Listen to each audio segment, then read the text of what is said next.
Hello les amis, j'espère qu'on se retrouve enfin avec toujours beaucoup d'appétit. Alors aujourd'hui, je vous propose un petit dessert, un tiramisu à la fois super facile et simple à faire à la maison.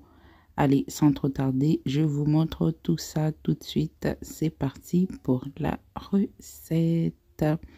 Alors, pour faire la recette, il vous faudra des fraises. Là, j'ai 500 g de fraises, 100 g de sucre, 500 g de mascarpone, 100 ml d'eau, 4 œufs, d'extrait de vanille, un sucre vanillé et vos biscuits à la cuillère tout simplement. Du coup, on va faire tout de A à Z ensemble. Pour moi, je vais faire mon sirop toute seule avec mes fraises.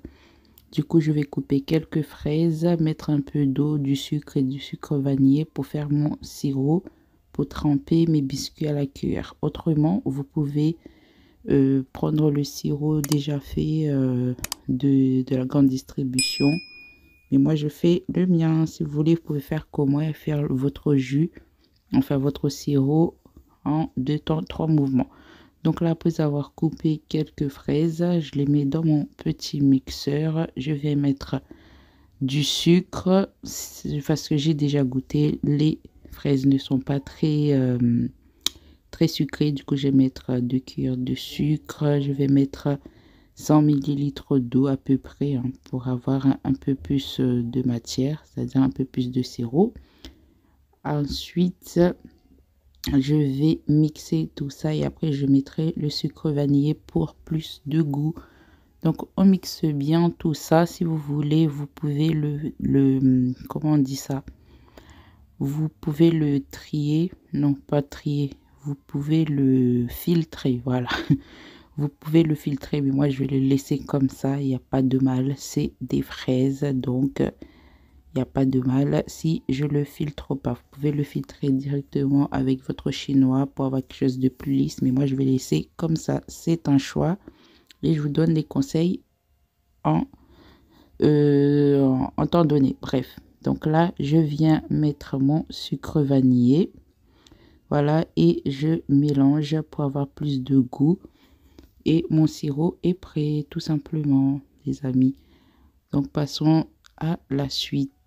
Donc là, on va faire le blanc d'un côté et les jaunes d'un côté. On va séparer du coup les blancs des jaunes pour monter les blancs en neige. Donc là, on sépare les œufs tout simplement. Il faut bien faire attention à ne pas mettre les coquilles. Voilà.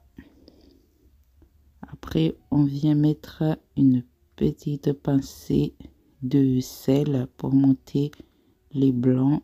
Donc je mets juste un peu de sel dans les blancs, voilà. Et je vais monter tout ça en rapide, en 2 temps, 3 mouvements. Donc petite astuce pour savoir si nos œufs sont bien montés et bien comme il faut.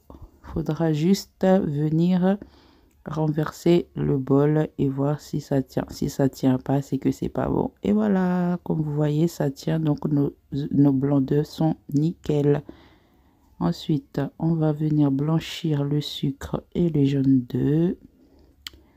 Voilà, on vient mixer tout ça et on vient blanchir le mélange. Pardon, j'ai un chat dans la gorge.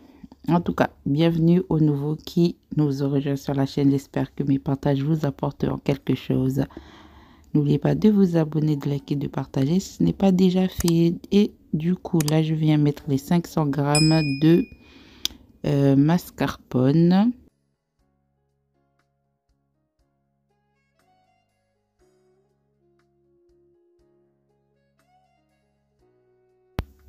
C'est un peu galère cette affaire, en tout cas, de mascarpone. Donc là, j'ai réussi. On va mettre tout ça d'un coup et on va mixer tout simplement. Donc, on racle bien, on ne jette pas. Et on vient mettre une cuillerée d'extrait de vanille dans notre mélange pour plus de goût.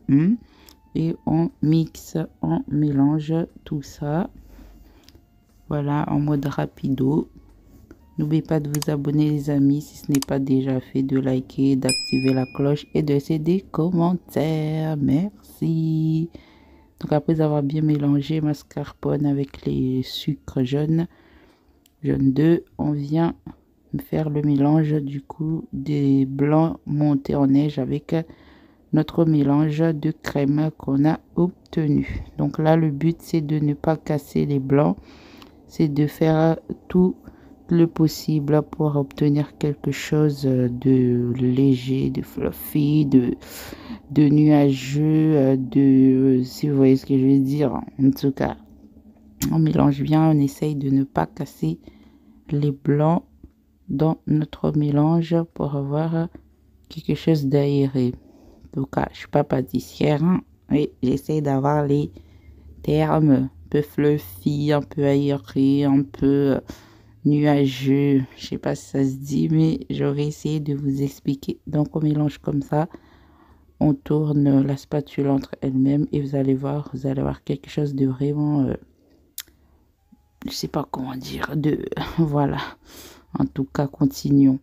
Donc là, une fois vous avoir fait notre mélange, on vient couper nos fraises. Vous pouvez le faire en avance, mais moi je préfère le faire au fur et à mesure. Voilà, parce que j'aime pas les laisser à l'air libre comme ça. Donc vous voyez, je les coupe en long comme ça pour avoir quelque chose de joli pendant le montage. Regardez, donc on enlève la tête de la fraise et on le met debout et ensuite on le coupe en long comme ça, tout simplement, pour avoir quelque chose de joli, comme je dis toujours, de beau et de bon, n'est-ce pas? Voilà les amis, donc voilà nos fraises coupées. Et là je vais séparer, je vais mettre un peu de sirop de côté pour le montage, vu que l'autre partie va me servir pour imbiber les biscuits. Ça va pour ne pas avoir des morceaux, enfin vous comprendrez au fur et à mesure pourquoi j'ai séparé tout ça. Donc voilà nos biscuits à la cuillère. Je vais venir mettre un peu de sirop au fond, voilà, de ma verrine comme ça. Ensuite je viens tremper mon biscuit dans le sirop, voilà, tout simplement. Mon sirop fait maison en 2 temps 3 mouvements. Comme je vous ai dit, vous pouvez acheter directement votre sirop. Ensuite je coupe et je viens le placer tout au fond de ma verrine, et là je viens faire mon placement. Comme vous voyez, je prends la fraise et la tête en bas et le bout en haut. Enfin, en tout cas, les images parlent d'elles-mêmes. Regardez comment je fais. C'est comme ça que je place les fraises. Donc, tout autour, je laisse pas d'espace. Et après, je viens mettre ma crème. Voilà, vous voyez. Je vais mettre ma petite crème. Voilà. J'essaye de bien le mettre bien au fond avec le biscuit et sur les parois pour caler les fraises. Et je répète là, le process quoi. Là je vais mettre un peu de sirop pour plus de gourmandise. Si vous voulez, vous pouvez en mettre, sinon vous laissez comme ça. Mais on veut toujours plus de gourmandise, n'est-ce pas? C'est un dessert, donc soyons fous. Là je viens replacer mon biscuit et après je mets de la crème. C'est la même chose, hein. On va mettre de la crème. On essaye de bien placer la crème au dessus pour bien caler tout ça tout autour de la verrine pour avoir quelque chose de joli. Voilà, comme vous voyez, comme je fais, hein. Et après, si vous souhaitez, vous pouvez le fermer comme ça. Mais comme je dis, pour plus de gourmandise, je vais mettre un peu de sirop. Ensuite, je mets des fraises pour la déco, tout simplement, les copains. Si vous souhaitez, vous pouvez mettre que les fraises sans le sirop. Sinon, vous mettez rien, vous laissez comme ça. Enfin, laissez parler votre imagination. Et voilà ce que ça donne. En tout cas, je vous montrerai un peu plus en rapproché tout à l'heure, parce que là on voit pas grand chose. Du coup je vais continuer avec un deuxième. De toute façon, vous aurez compris, un peu de sirop, on imbibe le biscuit, on le met au fond. Ensuite, on met les fraises tout autour, on les place bien, on laisse pas d'espace pour avoir quelque chose de joli. Voilà, ça vous aurez compris. Ensuite, on va mettre notre crème. Voilà, on met notre crème, on le place bien pour bien caler nos fraises. On réimbibe le biscuit. On va le caler au-dessus avec ou sans sirop, comme vous voulez. Et on finit avec la crème au-dessus. On place bien la crème au-dessus. Et après, on met notre déco ou pas, du sirop, des fraises. Et c'est tout, les amis. Super simple comme dessert à faire à la maison. Et qui met tout le monde d'accord. En tout cas, chez moi, ça met tout le monde d'accord. Et voilà, les amis. Nos petits desserts à la fraise, tiramisu à la fraise maison, super simple et super facile à faire. Très très bon. Donc après avoir fait, vous les laissez au frais à déguster, bien frais. J'espère que mon petit partage vous aura plu, les amis. N'oubliez pas de vous abonner, de liker, de partager et d'activer la cloche des notifs comme d'habitude. J'attends vos commentaires. Laissez-moi des commentaires, même si c'est pour me dire salut, ça me fera toujours plaisir. En tout cas, prenez soin de vous et de vos familles, les amis. Et je vous dis rendez-vous à la prochaine vidéo. Des bisous.